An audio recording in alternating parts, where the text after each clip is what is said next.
In November of 2025, I turned off all monetization on my channel. The hopes was that my community would continue to grow and that ads wouldn't be an impediment to their enjoying the content. After 1 month, I discovered 2 big red flags with this method. I think the second one might be a bit surprising to you. For those of you who are new to this channel with this video, know this is the first time in 2.5 years that I've talked about YouTube. This is a channel where we talk about science fiction, most often vintage books. So let's get to the 2 lessons, and then also I'll have some news about the channel. Lesson number 1. With the monetization off, I could see immediately that that part was shut down. My views started off very similar to what they'd been the previous week. I create 2 videos and 1 short each week. Normally, my top 5 performing videos for the month are 3 or 4 longer form videos. Those are usually 10 to 15 minutes, and 1 or 2 shorts, and I keep the shorts to under a minute. As the month progressed, my longer form videos were getting fewer views and my shorts were getting more. The top 5 was dominated, sometimes all 5, by shorts. At the beginning of the month, I noticed that my subscriber rate was slowing down, and then towards the end of the month, it started to pick up again. But I think it was picking up only people who wanted to see shorts. The shorts were getting more exposure than the longer form. Why? Well, with shorts, I couldn't turn off monetization. I'd had something like 200 to 250 shorts, and because they are based on multiple shorts being shown before an ad is shown, I couldn't just simply take them off. Any new ones I made, I could. So I started to theorize that YouTube wanted to push my shorts because they could make money from them. And they didn't have an incentive to push my longer form videos because they weren't making money. So in thinking about how I could best service my viewing audience, I thought, okay, maybe I need to turn ads back on so that YouTube will push my videos and that it will get out there to people who want to see something about science fiction. So what I decided to do at the beginning of December was to turn on the ads that are just at the beginning of a video. After that, there would be no more ads, no mid-rolls or anything like that.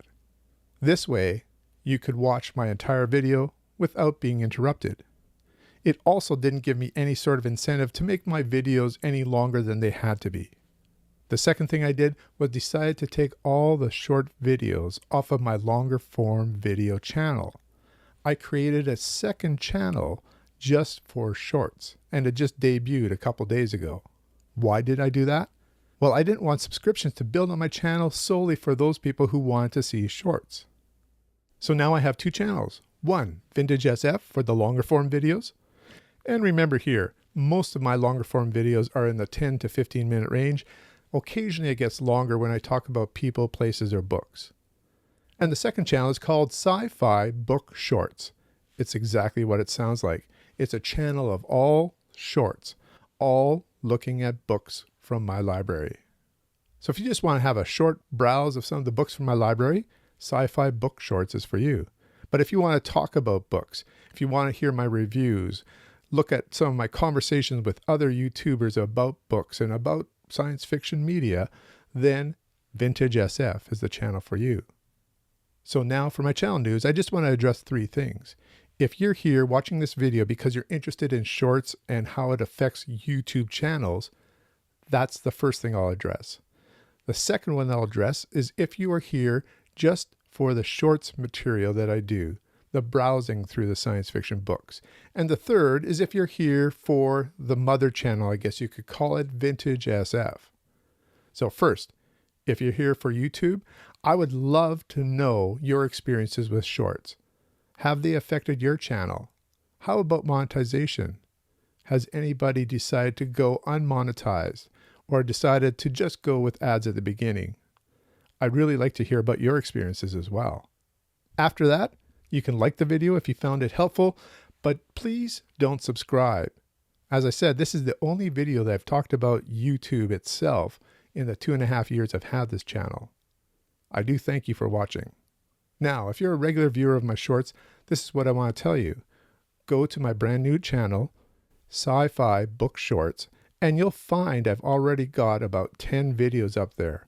I plan to populate it with new videos and also some of the older videos that had done well over the last 2.5 years.